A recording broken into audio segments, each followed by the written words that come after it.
नमस्कार दोस्तों, study with Dev channel में आपका स्वागत है। दोस्तों, पिछली वीडियो में हमने पेट्रोलियम को देख लिया है खनिज संसाधन में। तो आज हम देखते हैं भारत की बहुउद्देशीय परियोजनाएं। जो बहुउद्देशीय परियोजनाएं बनी हैं भारत में, वह सिंचाई, बिजली, बाढ़ नियंत्रण, पेयजल आदि के लिए इन परियोजनाओं को बनाया गया है। इसी को देखते हुए, क्योंकि इससे जो परियोजनाएं बनी हैं इनसे सिंचाई भी होती है, बिजली पैदा की जाती है, बाढ़ नियंत्रण के लिए तथा पीने योग्य जल के लिए भी इसका प्रयोग किया जाता है। यह बहुत महत्वपूर्ण स्थान रखती है परियोजनाएं भारत में, क्योंकि इससे काफ़ी जीवन निर्भर इसी पर है। इसीलिए पंडित जवाहरलाल नेहरू ने इन्हें आधुनिक भारत का तीर्थ यानी मंदिर कहा है। भारत की परियोजनाओं को पंडित जवाहरलाल नेहरू ने कहा ये आधुनिक भारत की तीर्थ हैं, मंदिर है। तो एक एक परियोजनाओं को देखते हैं। तो सबसे पहले देखते हैं सिंधु नदी तंत्र पर बनी परियोजनाएं कौन कौन सी हैं। तो सिंधु नदी तंत्र पर बनी परियोजनाएं देखते हैं। सिंधु जल समझौता 1960 ईस्वी में हुआ था। पंडित जवाहरलाल नेहरू, अयूब खान और विश्व बैंक के मध्यस्थ, इन दोनों के बीच में सिंधु जल समझौता 1960 ईस्वी में हुआ और यह कहा गया कि भारत को सिंधु नदी से 20% पानी दिया जाएगा तथा पाकिस्तान को 80% पानी दिया जाएगा। यानी आप सिंधु नदी के जल का उपयोग भारत के लोग 20% ही कर सकते हैं और पाकिस्तान के लोग 80%। और 83 करोड़ रुपए भी दिए गए पाकिस्तान को कि इस मध्यस्थता के अंतर्गत। यदि देखा जाए सिंधु नदी में तंत्र में, तो इसमें 6 नदियां हैं। जैसे पश्चिमी नदियां के अंतर्गत जैसे सिंधु, झेलम, चिनाब, ये 3 नदियां हैं। पाकिस्तान को इस पर पूरा अधिकार दिया गया है कि सिंधु, झेलम, चिनाब पर पाकिस्तान का अधिकार रहेगा। Bharat run of river project बना सकता है इन तीनों नदियों पर, क्योंकि 20% अधिकार भारत का भी है। पूर्वी नदियों में रावी, ब्यास, सतलज 3 नदियां आती हैं। इस पर पूरा का पूरा अधिकार भारत का ही है। तो जो नदियां हैं, सिंधु नदी, तो यदि कश्मीर, जम्मू कश्मीर और लद्दाख का मैप बना लीजिए हिमाचल प्रदेश से लेकर के, तो एक नदी यहाँ से निकलती है चीन के तिब्बत से, सिंधु नदी निकलती है और अरब सागर में आकर के गिर जाती है। यह मुख्य नदी है। इसके बाद झेलम है। झेलम नदी लद्दाख से निकल करके यह अरब सागर में मिलती है। यह सिंधु नदी से मिल करके ही अरब सागर में गिरती है। तो झेलम में एक और नदी मिलती है जिसे कहते हैं चिनाब नदी, यह भी झेलम में मिलती है। एक रावी नदी है, यह भी झेलम में मिलती है। और एक सतलज नदी है, सतलज नदी चीन से निकल कर तिब्बत से, यह भी झेलम में आकर के मिलती है। तो सतलज में एक और नदी है जिसे ब्यास नदी कहते हैं, यह सतलज में मिल करके है या सिंधु नदी में मिलती है और सभी नदियाँ सिंधु में मिल करके यह अरब सागर में जाकर के गिर जाती हैं। तो हमने पढ़ाया भी है। तो झेलम, चिनाब, रावी, ब्यास, सतलज, ये 5 नदियां हैं। इन 5 नदियों के बीच में जो दो भाव पाया जाता है, इसका नाम भी हमने बताया, चाज, रचना, बारी, बिस्त। यानी झेलम, चिनाब, रावी, ब्यास, सतलज, चाज, रचना, बारी, बिस्त। चाज, रचना, बारी, बिस्त। आप इसको 2-3 बार जब लिखेंगे, पढ़ेंगे, तो आपको कंप्लीट हो जाएगा। क्योंकि पूछते हैं झेलम और चिनाब के बीच में चाज है, चिनाब और रावी के बीच में रचना है, रावी ब्यास के बीच में बारी है, ब्यास सतलज के बीच में व्यस्त है। हमने तो ऐसे याद किया झेलम, चिनाब, रावी, ब्यास, सतलज 5 नदियाँ क्रम से याद किया। झेलम, चिनाब, रावी, ब्यास, सतलज और चाज, रचना, बारी, बिस्त। चाज, रचना, बारी, बिस्त। इससे हमें कन्फ्यूजन ही नहीं होता। इसके बाद देखते हैं कि जो भाखड़ा नागल परियोजना है, इसके बारे में देखते हैं। तो जो भाखड़ा नागल परियोजना है, 1963 ईस्वी में यह बना था। देश की सबसे बड़ी परियोजना यही है जो भाखड़ा नागल परियोजना है। भाखड़ा नागल विश्व का सबसे ऊंचा परियोजना है, जिसे गुरुत्वी बांध कहते हैं या गुरुत्वी बांध है। एशिया में दूसरे नंबर का यह ऊंचा है। अगर ऊंचाई में देखा जाए तो एशिया में सबसे ऊंचा टिहरी बांध है, इसके बाद है भाखड़ा नागल बांध। यानी एशिया में ऊंचाई पर देखते हैं तो दूसरे स्थान पर आता है।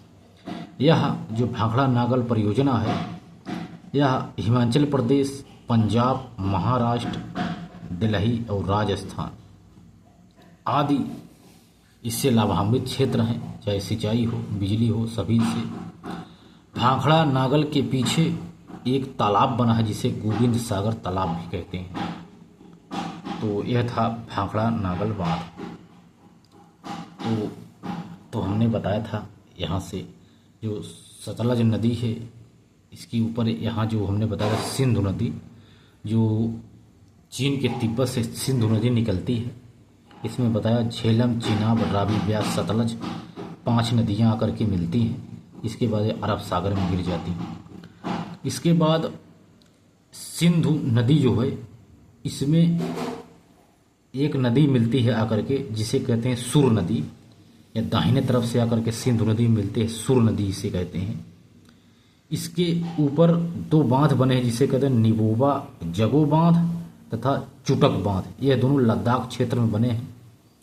जो सिंधु नदी की सहायक नदी है सुर नदी, इस पे 2 बांध बने हुए हैं, चुटक बांध तथा निबोबा जगो बांध। ये लद्दाख में ही 2 बांध बने हुए हैं। इसके बाद एक झेलम नदी है, झेलम नदी यह आकर के सिंधु में मिलती है।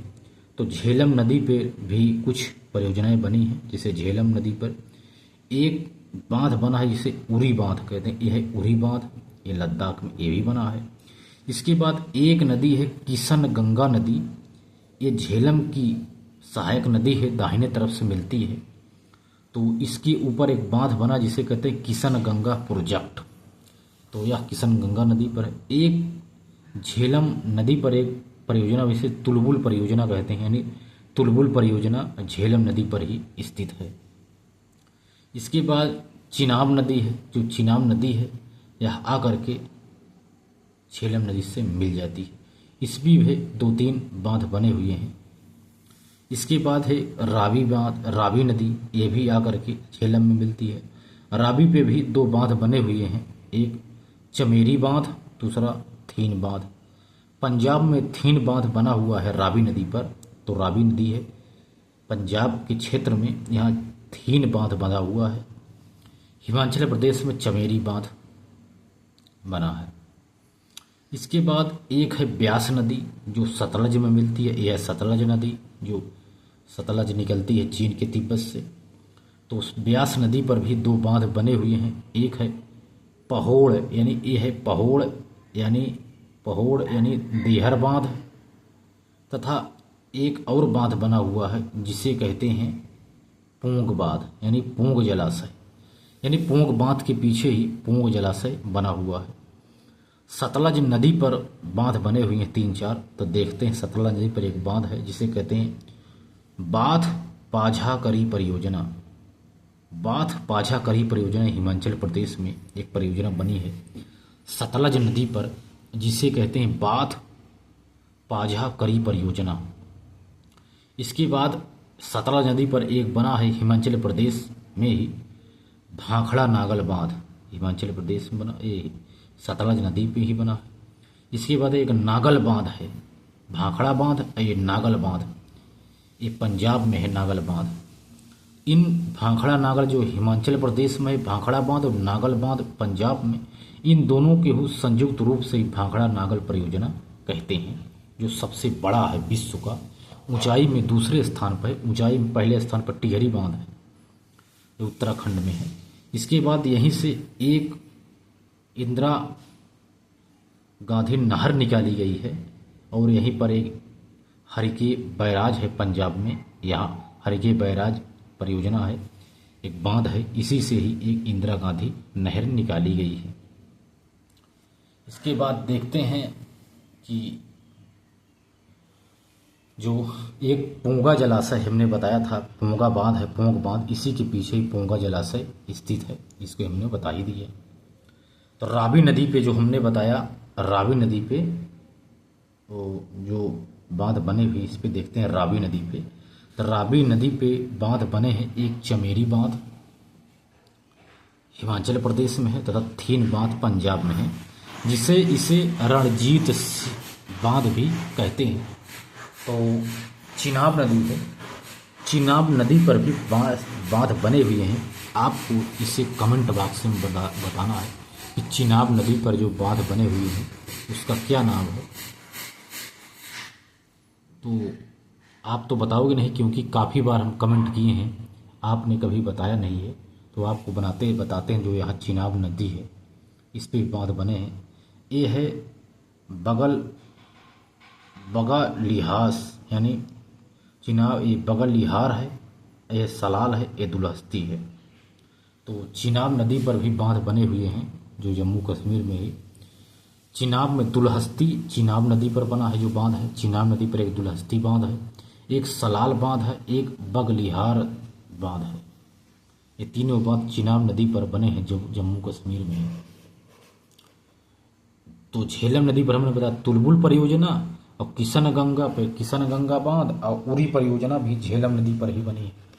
तो झेलम परियोजना तुलबुल हुआ, उरी हुआ, किशन गंगा पर किशन गंगा बांध बना जो झेलम की सहायक नदी है। इसके बाद हमने बताया था सुर नदी है, एक जो सिंधु की सहायक नदी है, सुर नदी। लद्दाख क्षेत्र में इस पे 2 बांध बने हुए हैं सुर नदी पर। एक है चुटक परियोजना लद्दाख क्षेत्र में, एक है नीमो बाजगो जिसमें नीमो बाजगो है। ये 2 परियोजना सुर नदी पर बनी हुई हैं जो लद्दाख के क्षेत्र में सिंधु नदी की सहायक नदी है, इस पे बने हैं।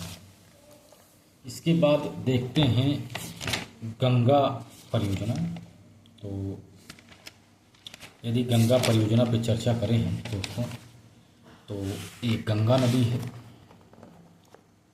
जिसको हमने बताया था आपसे, गंगा नदी है जो जा करके बंगाल की खाड़ी में गिरती है। तो गंगा नदी में भी विभिन्न परियोजनाएं बनी हुई हैं, इस पे चर्चा करते हैं। तो ये यमुना नदी है जो प्रयागराज में गंगा नदी से मिलती है, ये यमुना नदी है।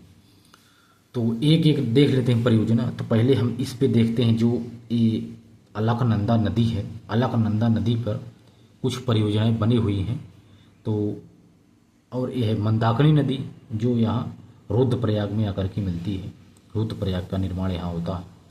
तो ये है भिलांगना नदी, ये है अलकनंदा, वो मंदाकिनी नदी, भिलांगना नदी है, ये है मंदाकिनी नदी जो यहाँ मिलती है आकर के। तो यहाँ रुद्रप्रयाग बनता है। तो देखते हैं एक है विष्णु प्रयाग, यहाँ ये विष्णु प्रयाग है। तो एक धौली गंगा आती है, दो धौली गंगा आकर के जहाँ मिलती है वहाँ विष्णु प्रयाग बनता है। उसके बाद नंदाकिनी नदी आकर के मिलती है यहाँ अलकनंदा से, यहाँ नंद प्रयाग बनता है। पिंडार नदी आकर के यहाँ मिलती है तो यहाँ कर्ण प्रयाग बनता है। उन्हें बताया मंदाकिनी मिलती है तो यहाँ रुद्र प्रयाग बनता है। इसके बाद इधर से जो भागीरथी नदी आती है तो यहाँ से एक भिलांगना नदी मिलती है। यहाँ टिहरी बांध बना हुआ है, एक टिहरी बांध, जिसे स्वामी राम तीर्थ सागर जलाशय यहाँ का निर्माण हुआ है। यहाँ एक स्वामी राम तीर्थ सागर जलाशय भी यहाँ बना हुआ है। तो यह टिहरी बांध है, उत्तराखंड में जो सबसे ऊंचा बांध है। तो यहाँ पर 2 बांध बने हुए हैं, टिहरी बांध के नीचे 2 और बांध बने हुए हैं इस भागीरथी नदी पर, जिसे कोटेश्वर बांध कहते हैं। यह है कोटेश्वर बांध और यह है टिहरी पेय स्टोरेज बांध, ये बांध पेयजल के लिए है। तो कोटेश्वर बांध, टिहरी पेय बांध और टिहरी बांध, ये तीनों भागीरथी नदी पर बने हुए उत्तराखंड में। ये भारत का सबसे ऊंचा है, हमने इसको बता दिया। तो जहाँ अलकनंदा और भागीरथी मिलती हैं 2 नदियाँ, वहाँ देवप्रयाग बनता है। और यहाँ आगे बढ़ती हुई गंगा नदी हरिद्वार पहुँच करके यहाँ मैदानी क्षेत्र में प्रवेश करती है। यहाँ हरिद्वार के पास, हरिद्वार के बाद एक नरोरा बैराज बनाया गया है बांध, जो परमाणु बिजली संयंत्र भी है एक। तो नरोरा, ये उत्तराखंड में ही नरोरा, तो यह परमाणु बिजली संयंत्र भी यहाँ एक नरोरा बांध बैराज बनाया गया है।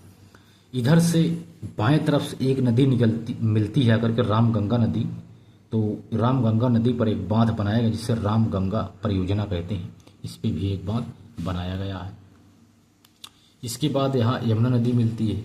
इसके बाद बाएं तरफ से एक नदी मिलती है जिसे गोमती नदी कहते हैं, यहाँ मिलती है। इस पे कोई बांध मुख्य नहीं बनाया गया है प्रमुख रूप से। इसके बाद एक काली नदी जिसे शारदा नदी कहते हैं, वह आकर के बाएं तरफ से गंगा में मिलती है। तो यहाँ एक भारत और नेपाल की संयुक्त परियोजना बनाई गई है काली नदी पर, शारदा नदी पर, नेपाल में ही, जिसे पंचेश्वर परियोजना कहते हैं। यह पंचेश्वर परियोजना का निर्माण हुआ है गंगा की सहायक नदी काली शारदा पर। इसके आगे और जब बढ़ते हैं, यहाँ टकनपुर बांध एक बनाया गया, टकनपुर बांध, तथा इसके आगे एक बनबसा बांध बनाया गया है।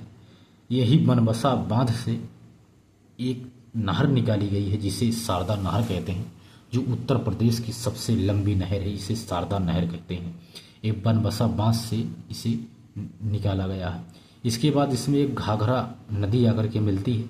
घाघरा और काली शारदा नदियों का मिलन ही सरयू कहलाता है, तो इसे सरयू के नाम से जानी जाती है। दोनों आकर के यहाँ मिल जाती हैं। इसके बाद फिर एक नदी मिलती है जिसे गंडक नदी कहते हैं। गंडक नदी पर एक बांध बनाया गया जिसे वाल्मीकि बैराज कहते हैं। ये वाल्मीकि बैराज है। इसी वाल्मीकि बैराज से गंडक नहर, सारण नहरी और किकाली निकाली गई है। यानी गंडक नहर और सारण नहरी दो इससे निकाली गई हैं। वाल्मीकि बैराज से गंडक नहर और सारण नहर, नहरी है एक, सारण नहरी, इन दोनों को गंडक नदी में जो वाल्मीकि बैराज बना हुआ है, इसी से दो नहर निकाली गई हैं। इसके बाद एक कोसी नदी है बाएं तरफ से, ऐसी कोसी नदी। तो कोसी नदी पर एक परियोजना बनी हुई है जिसे कहते हैं कोसी परियोजना। यह हनुमंत नगर नेपाल में है, स्थित है। जो कोसी परियोजना है हनुमंत नगर नेपाल में स्थित है। यह जो इससे एक नहर निकाली गई है, ये जो भारत और नेपाल दोनों में बहती है, इससे भी एक नहर निकाली गई है। इसके बाद यहाँ पश्चिम बंगाल में फरक्का बांध का भी निर्माण यहाँ किया गया है। इस फरक्का बांध के बाद आगे चल करके यह गंगा दो भागों में बढ़ जाती है। इस एक का नाम है हुगली, दूसरे का नाम है पद्मा। तो यहाँ जो हुगली नदी है, इसकी एक सहायक नदी है जिसे मयूराक्षी नदी कहते हैं, जो बाल पहाड़ी से निकलती है। तो यहाँ मयूराक्षी परियोजना भी एक बनाई गई है।